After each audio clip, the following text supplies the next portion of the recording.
اب آئیے ہم مریض کی مختلف سچویشنز کے اوپر ڈسکس کرتے ہیں.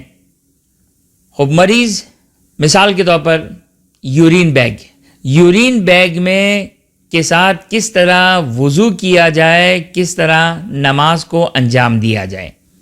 خب یورین بیگ انسان نجاست کو اٹھائے ہوئے ہے, ظاہر ہے یہ ایک اختیاری حالت تو نہیں ہے, یہ ایک ایسی ضرورت ہے کہ جس میں اور کوئی دوسرا آپشن نہیں ہے,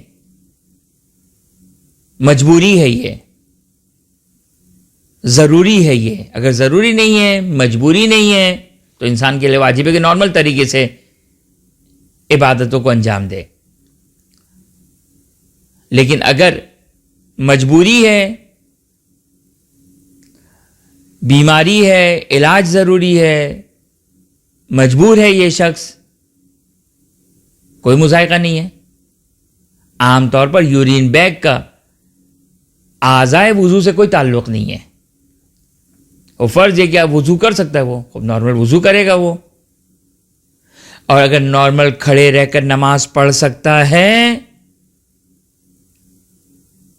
اب وہ چاہے بیگ کو ہاتھ میں پکڑ کے رکھتا ہے یا بیگ کو مثال کے طور پر کسی طریقے سے اپنے بدن سے باندھ لیتا ہے, اگر نماز پڑھ سکتا ہے نارمل طریقے سے وضو کرے گا, نارمل طریقے سے نماز پڑھے گا. لیکن اگر وہ نارمل طریقے سے نہیں کھڑے رہ سکتا ہے, نارمل طریقے سے نہیں کھڑے رہ سکتا ہے, یا تو اس کے لیے نقصان دہ ہے ضرر, یا اس کے لیے ناقابل برداشت زحمت ہے, ممکن نہیں ہے. اب یہاں پر فرسٹ اسٹیپ سے سیکنڈ اسٹیپ, اس صورت میں اجازت مل جائے گی کہ وہ بیٹھ کر نماز پڑھے. دیکھیں, یہ ساری وہ شریعت اور فقہ ہے جو اہل بیت اطہار علیہ السلام کی تعلیمات کی روشنی میں ہیں, اور انسان ان چیزوں کو سیکھنے میں لاپرواہی نہ کرے, نہ عمل میں لاپرواہی کرے. بس اگر کھڑے رہ کر نماز پڑھ سکتا ہے, واجب ہے کہ کھڑے رہ کر نماز پڑھیں. اور میں نے جو کھڑے رہ کر نماز پڑھنے کے جو احکامات بیان کیے تھے, اس میں نے بیان کیا تھا کہ کھڑے رہنے کا مطلب کیا ہے. یعنی اگر مثال کے طور پر میں ڈائریکٹ خود کھڑے نہیں رہ سکتا ہوں, لیکن عصا لے کر کھڑے رہ سکتا ہوں, واجب ہے کہ عصا لے کر کھڑا رہوں. دیوار کے ٹیک سے کھڑے ہو سکتا ہوں, واجب ہے کہ دیوار کے ٹیک سے کھڑا رہوں. بعض لوگوں سے ایکسکیوز کر کے, بعض لوگوں سے خواہش کرتے ہوئے میں کہہ سکتا ہوں کہ آپ مجھے پکڑ کے رکھو. ان کے لیے ماننا واجب ہے واجب نہیں, وہ الگ بحث ہے, لیکن میرے لیے یہ مطالبہ کرنا, یہ خواہش کرنا واجب ہو جائے گا. تو ایسا نہیں کہ مختصر سی کسالت, مختصر سے درد, مختصر سی زحمت کی بنا پر انسان بیٹھ کر نماز پڑھ رہے ہیں, نہیں. اگر یہ ساری چیزیں ممکن ہے تو یہ, اگر یہ سب ممکن نہیں ہے تو پھر بیٹھ کر نماز پڑھیں. بیٹھ کر کس طرح نماز پڑھے, وہ اس ویڈیو کی طرف رجوع کیا جائے کہ بیٹھ کر نماز پڑھنے کا کیا طریقہ کار ہے. اور اگر وہ بیٹھ بھی نہ سکتا ہو, جیسے بہت سارے مریض ہوتے ہیں جو ہاسپٹل میں ہوتے ہیں, نہیں بیٹھ سکتے ہیں, وہ کمپلیٹلی جو کو بستر پر ہے, تو پھر اسے لیٹ کر نماز پڑھنی ہے. لیٹ کر نماز پڑھنے کے لیے 4 اسٹیپس ہیں. سب سے پہلا اسٹیپ, جس طرح مردے کو قبر میں لیٹایا جاتا ہے, یعنی میرے رائٹ طرف قبلہ ہے, تو میں اپنے رائٹ پہلو پر اس طرح سوؤں کہ میرا آگے کا حصہ قبلے کی طرف ہو جائے. یہ واجب ہے.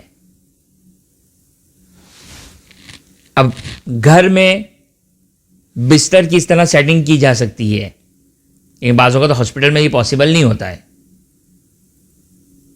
اب یہ شاید ممکن ہے، بعض اوقات ممکن ہو، بعض اوقات ممکن نہ ہو. بہرحال یہ ہر شخص کا اپنا اپنا وہ ہے. اگر ممکن ہے تو یہ طریقہ، یہ فرسٹ اسٹیپ. سیکنڈ اسٹیپ، اگر رائٹ طرف ممکن نہیں ہے تو لیفٹ طرف.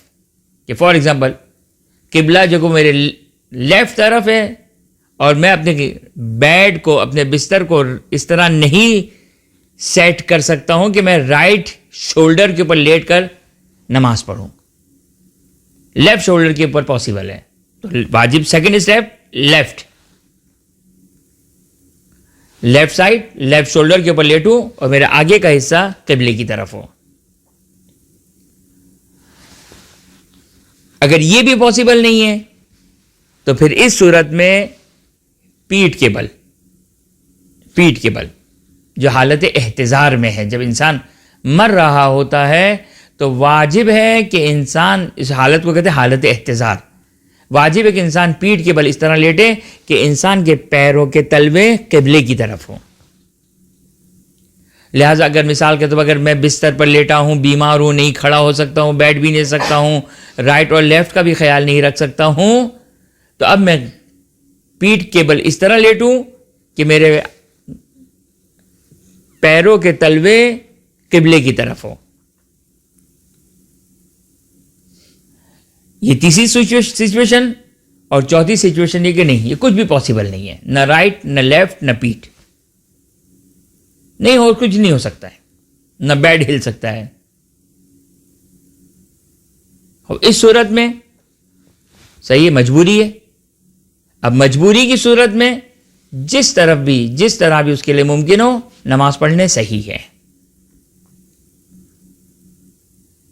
اب کس طرح نماز پڑھے گا وہ بھی ہم اختصاراً بیان کر دیں کہ اللہ اکبر کہے، الحمد پڑھے، سورہ پڑھے، سر کا اشارہ کرے رکوع کے لیے، اور زیادہ یعنی تھوڑا سا سر کا اشارہ کرے رکوع کی نیت سے، اور زیادہ سر کا اشارہ کرے سجدے کی نیت سے. یعنی اس میں مثال کے طور پر یہ میں اگر لیٹا ہوا ہوں، الحمد سورہ پڑھ لیا، تھوڑا سا سر جھکایا رکوع کی نیت سے. اگر سر جھکا ہوا ہی ہے تو میں اپنے سر کو پہلے سیدھا کروں، پھر رکوع کی نیت سے سر کو جھکاؤں، تو یہ ہو گیا میرا رکوع. سبحان ربی العظیم و بحمدہ، اللہم صلی علی محمد وعلی محمد. سر کو اٹھایا، یہ رکوع ہو گیا. سر اسٹریٹ پوزیشن سے رکوع کی سر جھکایا ہوں اور پھر سر کو اٹھاؤں، سر سے رکوع سے اٹھنے کی نیت سے، یہ ہو گیا رکوع. اس کے بعد سجدے کے لیے سر جھکاؤں، تھوڑا زیادہ سر جھکاؤں، اور پھر اسٹریٹ اپنے سر کو کروں، پھر دوبارہ سر جھکاؤں اور پھر دوبارہ اسٹریٹ کروں. یہ ہو گئے 2 سجدے. اور تشہد و سلام نارمل طریقے سے پڑھا جائے گا. اب یہ لیٹ کر نماز پڑھنے کا طریقہ ہو. بس اب یہ پورا ایک طریقہ آ گیا کہ کس طرح پہلے واجب ہے کہ کھڑے رہ کر نماز پڑھے، پھر واجب ہے کہ اگر کھڑے نہیں رہ سکتا ہے، حرجی ہے یا ضرری ہے، حرج ہے، ناقابل برداشت زحمت ہے، یا ڈر ہے، خوف ہے نقصان ہونے کا، تو پھر بیٹھ کر اگر پاسبل نہیں ہے انہی وجوہات کی وجہ سے تو پھر لیٹ کر 4 سچویشن کو ہم نے آپ کی خدمت میں بیان کیا. بس جن کو یورین بیگز لگے ہوئے ہیں کوئی مذائقہ نہیں ہے، کوئی مسئلہ نہیں ہے. ظاہر فرض یہ ہے کہ مجبوری ہے. اب ایگزیکٹلی یہ یورین بیگ کس طرح انسان کے بدن میں لگی ہوتی ہے، اگر مثال کے طور پر وہ ایک نلکی جو وہ مثال کے طور انسان کے بدن میں جاتی ہے اور اس سے جو کہ وہ یورین بیگ آپ کی خدمت میں عرض کر دوں یہ کہ خود یورین بیگ نماز میں اٹھانے میں کوئی پرابلم نہیں ہے. یعنی میرا بدن، میرا لباس نجاست سے آلودہ نہیں ہونا چاہیے. اگر میں نے یورین بیگ اٹھایا ہوا ہے، یا جیسے مثال کے طور پر بلڈ بیگ اٹھایا ہوا ہے، میرا بدن یا میرا لباس آلودہ نہیں تو کوئی پرابلم نہیں ہے، ویسے ہی کوئی پرابلم نہیں ہے. تو یورین بیگ میں ایسا کوئی پرابلم نہیں ہے. اگر میرا بدن یا لباس نجس سے پاک کرنا ممکن ہے تو پاک کرنا ہوگا، اگر پاک کرنا ممکن نہیں تو معاف، جس کا مسئلہ آگے جا کے بیان کریں گے.